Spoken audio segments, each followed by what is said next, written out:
Please कोई जल्दबाजी ना करें। ये तो कुछ लोग तो 1 घंटे बाद ही बोलते सर वो कहाँ गया, 1 घंटा होता नहीं उससे बुला रहे। मैंने कि मेरे को पूछने तो दे, घर पे क्लासेस तो कंप्लीट होने दे। वैसे मैं अभी कर दूंगा।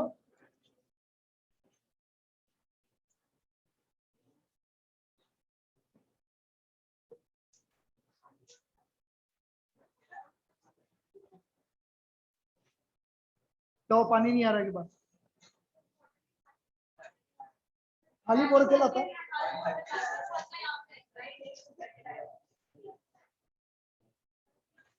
अब देखो कभी कभी इस तरह की प्रॉब्लम भी पूछी जाती है।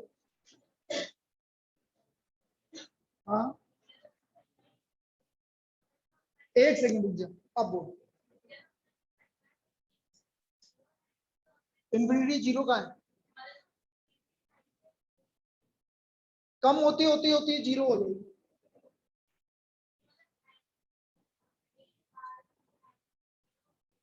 वो तो लिख दिया ना पहले, तभी तो फॉर्मूला है a/1 - आपका सम ऑफ n टर्म्स का फॉर्मूला ये होता है। अब n इनफाइनाइट की तरफ जा रहा है तो r की पावर n किसकी तरफ जाएगा, जब भी तो 0 लिखते हैं तभी तो फॉर्मूला है। यहां से तो फॉर्मूला प्रूव हुआ है भाई, n इनफाइनाइट की तरफ जा रहा है तो r की पावर n कम होते होते जैसे 4/5 की पावर इनफाइनाइट।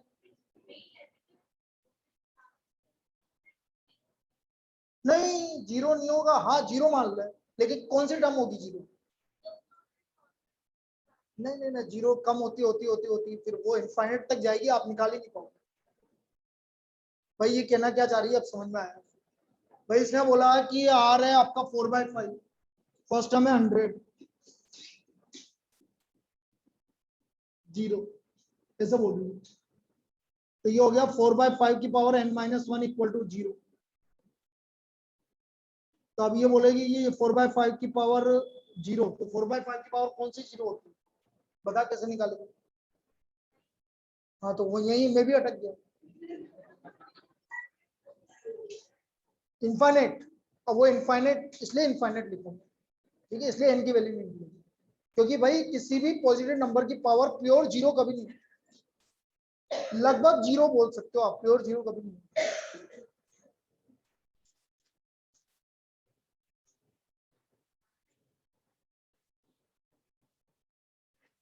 अब बेटा एक प्रॉब्लम इस तरह की अभी आती है कि सपोज आपसे बोल दिया जाए 3.47 बार, अब इसकी वैल्यू क्या होगी, 4 ऑप्शन दे देगा वो, ठीक है।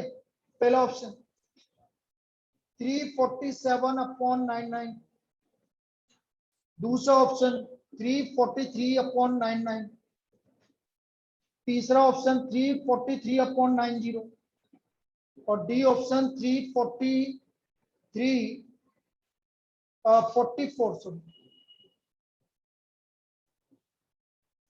और 344/900। अब कैसे निकालेंगे इसको, बस बिल्कुल सिंपल, कुछ नहीं करना, डिवाइड करके दे दो, करो डिवाइड करके चारों। कौन सा ऑप्शन आ रहा, बी। दिमाग लगाना ही नहीं है ना, उसने तो पूछा है।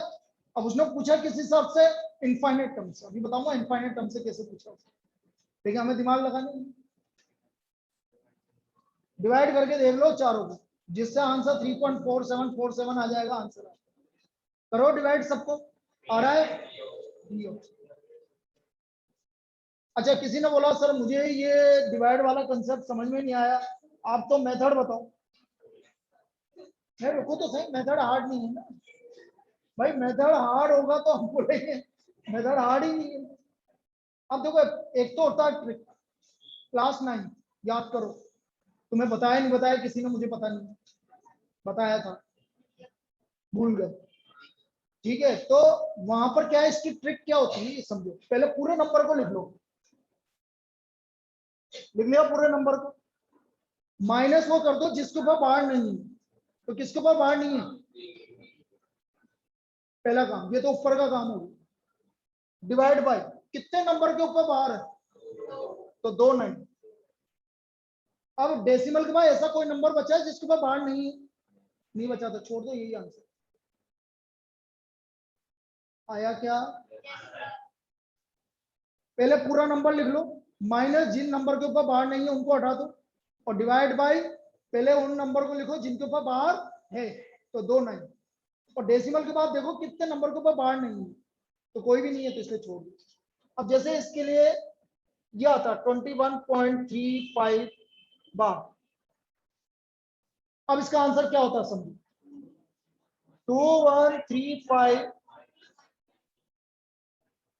डिवाइड बाय 9, एक नंबर के ऊपर बार। अच्छा डेसिमल के बाद कितना नंबर है जिनके ऊपर बार नहीं है,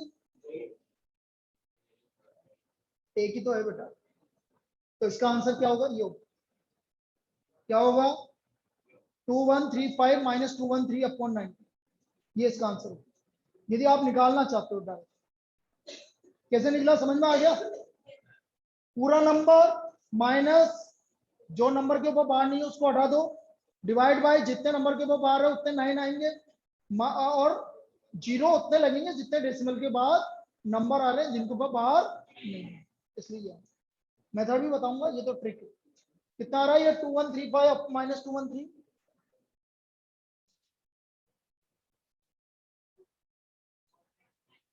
19,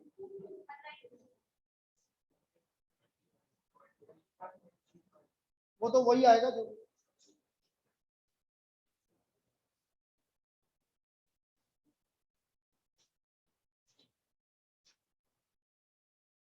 लेकिन इसको यहाँ क्यों पूछा गया है, उसका रीजन क्या है वो चीज समझते हैं, क्योंकि यहाँ इनफाइनाइट जीपी का लफड़ा है। कैसे इनफाइनाइट जीपी का लफड़ा समझो, जैसे मैं 21.35 को ही बता दूं, 21 प्लस 0.3 या 21.3 प्लस 0.5 0.05 0.05 और एंड अप टू इंफिनिटी, यही तो है, इनको ऐड करो, 21.35 हो गया, इसमें इसको ऐड करोगे तो 0.355 हो गया, और 55 चलता रहेगा, तो मैंने क्या करा 21.3.05, इसका मतलब होता है बेटा, ये होता है इसका मतलब, तो मैंने इसको कैसे लिखा 21.3.05 0.005 0.005 बढ़ाते जाओ, अब ये काय में जीपी में, तो इसका सम ऑफ इनफाइनाइट टर्म हो गया, first term 0.05 divide by common ratio 0.1, देखना कितना आ रहा है 0.1,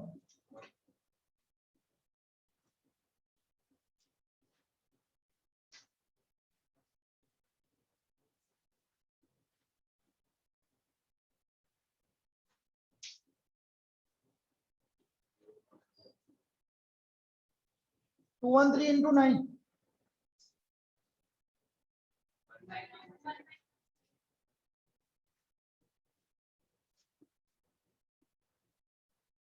सेम आ रहा है कि नहीं आ रहा, तो कंसेप्ट ये ठीक है, लेकिन काम नहीं करना, ये तो मैं बता रहा हूँ कि ऐसा ही है बिल्कुल, इसका मेथड है, क्योंकि इनफाइनाइट जीबी है तो इनफाइनाइट जीबी का ये मेथड, इसलिए यहाँ पर ये सब, इसलिए ये वाला प्रॉब्लम आपसे पूछा जा चुका है, ठीक है, तो उसका पूछने का कुछ अलग मतलब था, अब अपन को तो वो करना ही नहीं, अपन को तो डायरेक्ट डिवाइड कर करके देखना है, जिससे आ जाए आंसर वही है। चलिए इसको लिख लीजिए बेटा,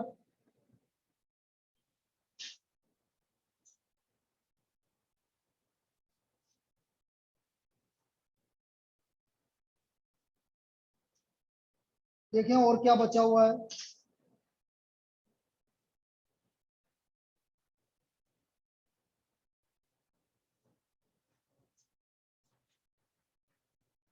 मैंने एपी में एक प्रॉब्लम बता दी थी कि तुम्हें, the sum of n terms of 2 AP are in the ratio this, उसका 12 टर्म का रेशियो निकालना है, याद आया तो कुछ नहीं बताई पक्का, बता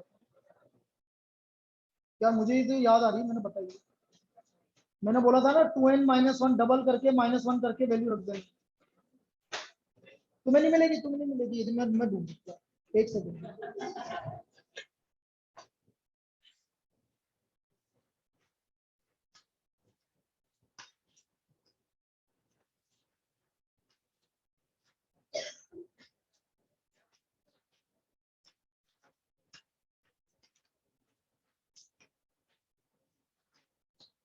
नहीं बता, इसके में तो नहीं हो रही भाई।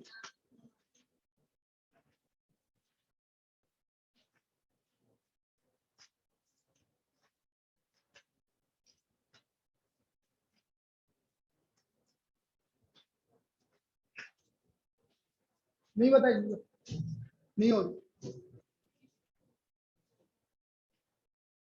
लिखो।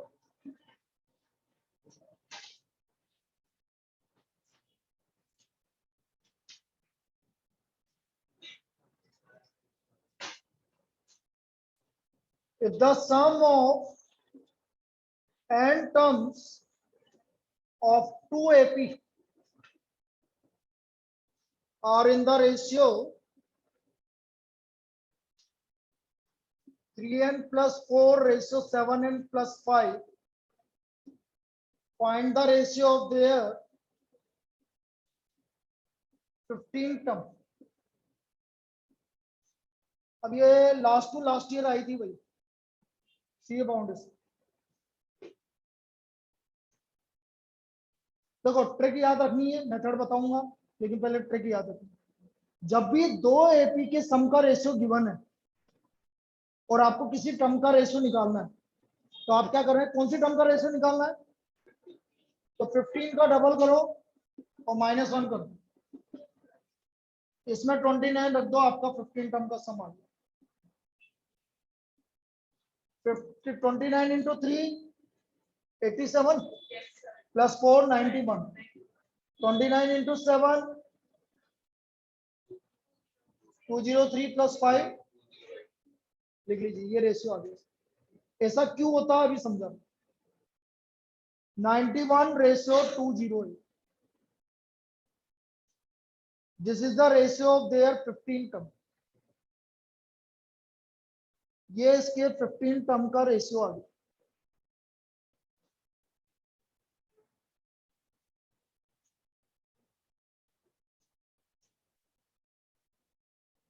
समझ में आया? अब इसमें समझने की बात तो ही नहीं अभी, अब समझते हैं कैसे हुआ।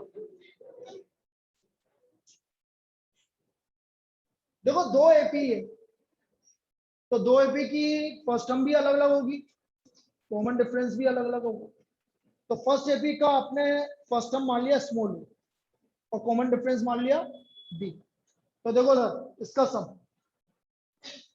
2a plus n minus 1 into. Second AP का आपने फर्स्ट टर्म मान लिया 2 कैपिटल ए और कैपिटल डी। इनका रेशियो आया आपका 3n plus 4 upon 7n plus. यहां तक कोई दिक्कत? यहां तक कोई दिक्कत? First AP second AP. अब मुझे कौन सी टर्म का रेशियो चाहिए? 15 टर्म क्या होती है? ए प्लस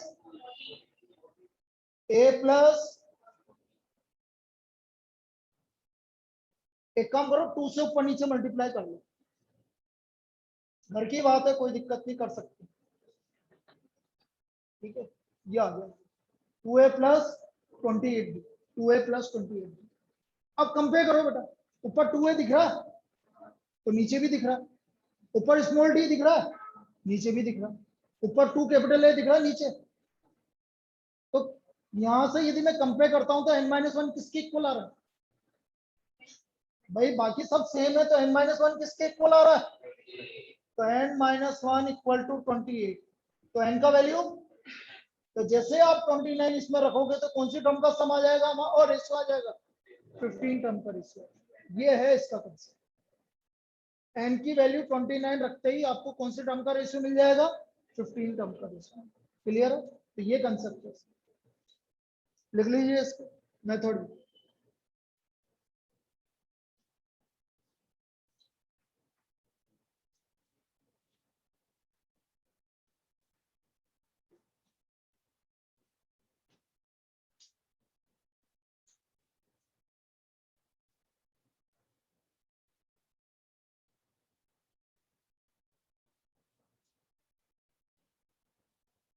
कंप्लीट हो गया बेटा, कुछ नहीं बचा।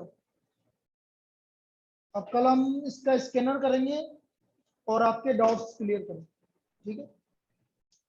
कल स्कैनर और डाउट्स, आज इवनिंग की क्लास नहीं है, ठीक है, कल लेंगे वो क्लास।